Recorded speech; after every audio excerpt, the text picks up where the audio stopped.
Hi, my name is Maria and welcome to my channel. Today I'm going to read a poem for you. This poem has no title, but it is one of my beloved. And let's go.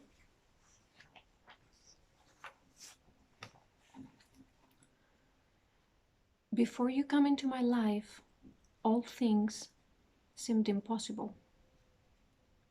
The wind did not want to blow, and the sea waves were calling me to follow sadness and storm. I was unable to recall the feeling of being safe and alive.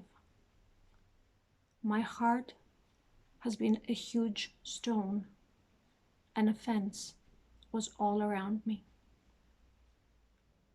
I've always been afraid of people because of their lack of passion and love, because of their lack of truth and kindness. I've locked myself into a jail and thrown away the keys for nobody to find me, for no one to set me free. And all of a sudden, a sense of freedom and sun woke me up from my soul's coma. It was you, looking straight into my heart. You gave me your hand and said, "Let's go. We have a life to live. The sky is waiting for you to return and start flying again." Never before in my whole life had I felt so safe and secure. Since you came into my life, you changed the turning of the earth, and no storm can find me nowhere. Happiness has your name. You're my home, my soul, my breath of life. I live because of your existence in this world. Never leave my hand. Never leave your hand. Always together, eternally one. You look like the rest of my life.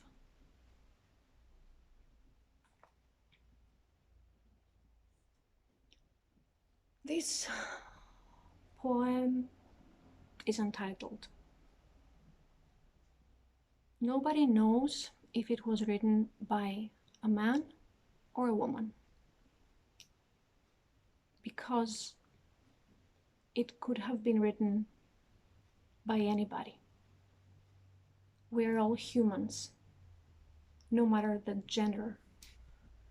Men and women experience happiness, sadness, breakups, despair.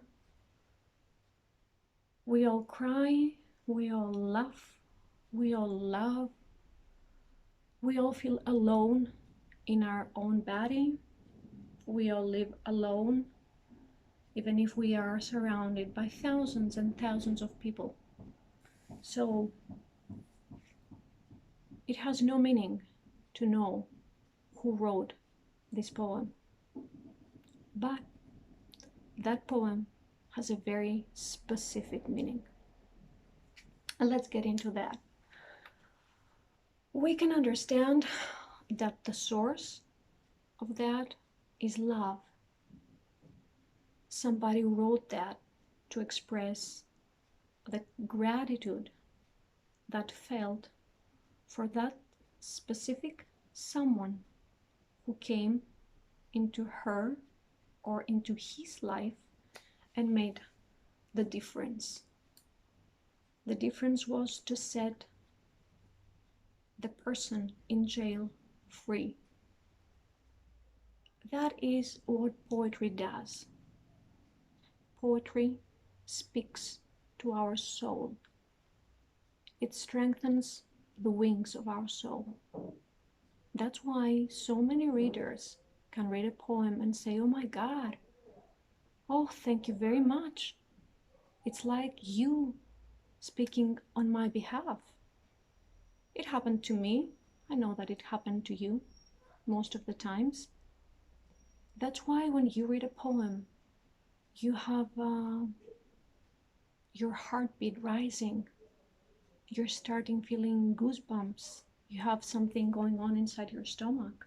You say, oh my God, I know that feeling. I recognize that feeling. It's because poetry has that dynamic to speak inside everybody's soul, because it brings to memory everything that we have experienced in our lives since our childhood and until now that we are grown-ups. In this one poem, the key is the jail. And what do I mean by that?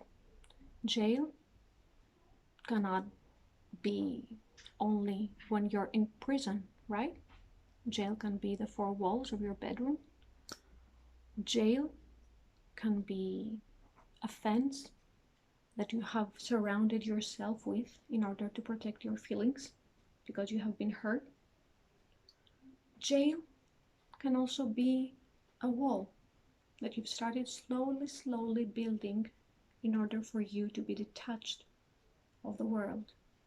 And in order for the world, for society, to not be able to climb to that wall and see what's hidden beside it, what's hidden behind it. So in that place, you feel secure. I can understand that. I've done that myself. I've put myself into jail. It doesn't matter how I did that, but yes, I had this experience myself too. But we have always to remember that everything is in our mind. If we change our mindset, we are able to change everything. It's cool to stay alone for some times, because when you stay alone, you can figure out what's wrong with yourself. It's not always the society that's wrong. I did something wrong. Nobody's perfect all the time, thank God. We are humans, we're not supposed to be perfect. We're supposed to live, to have things to do, to have things to say, but not being perfect. I am personally not perfect. And I'm thankful for not being perfect, to tell you the truth. So, even if you're feeling lonely, even if you're feeling sad, even if you want to move yourself out of this world, you're allowed to. It's a good thing. In that loneliness, in that specific place, you will be able to understand yourself.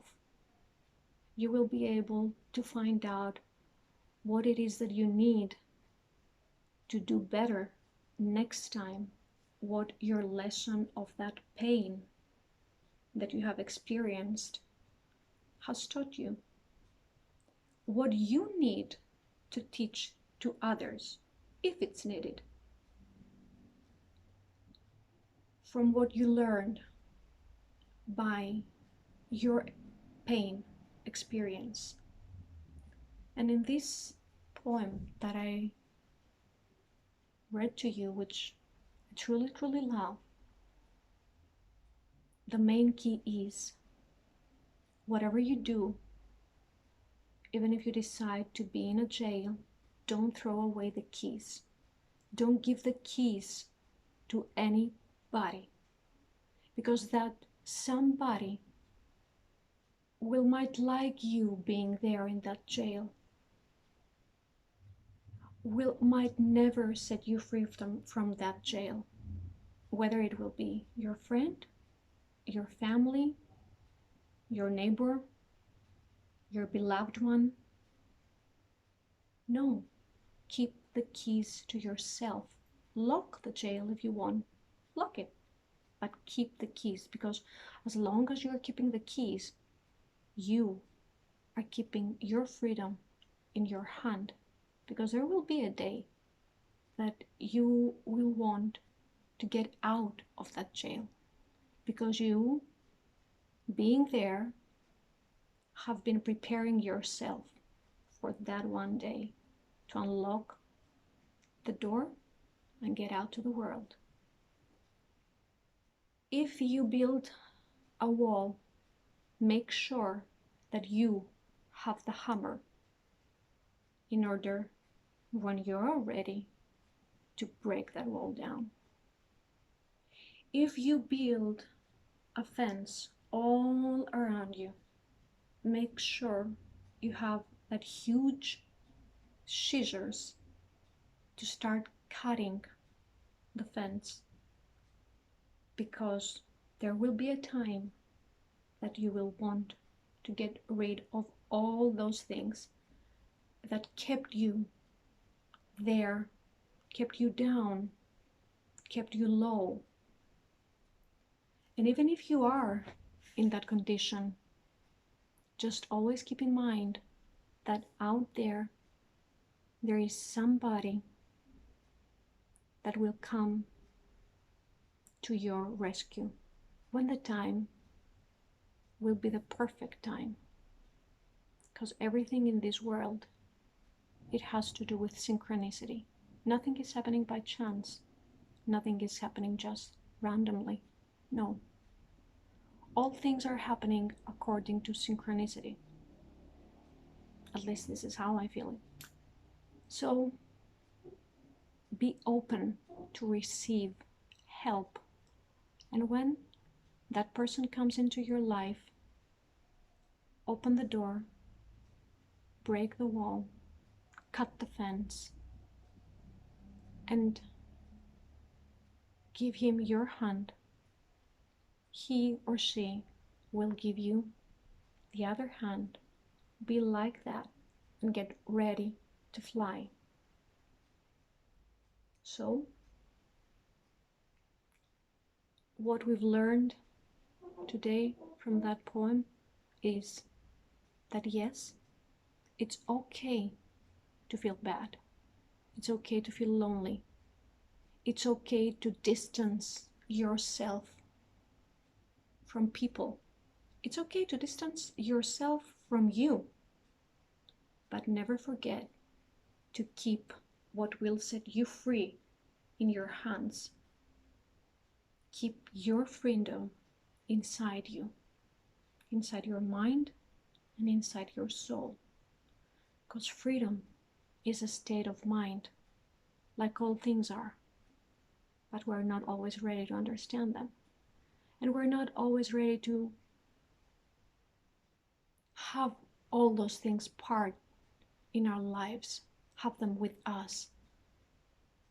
So never forget, you be your own freedom, and always be ready to receive help from whatever that comes. And when that help comes, just be grateful, be thankful, and never forget that gesture. Somebody gave you his or her hand. You put your own hand. You locked your hands together and you started flying to where your sky is. If you like this video, subscribe to my channel, give it a like, and share it with whoever you think that needs to listen to that poem and needs to listen to those words. Till next time that I will see you, stay true to yourself, stay true to your beliefs, and catch you soon. Bye for now.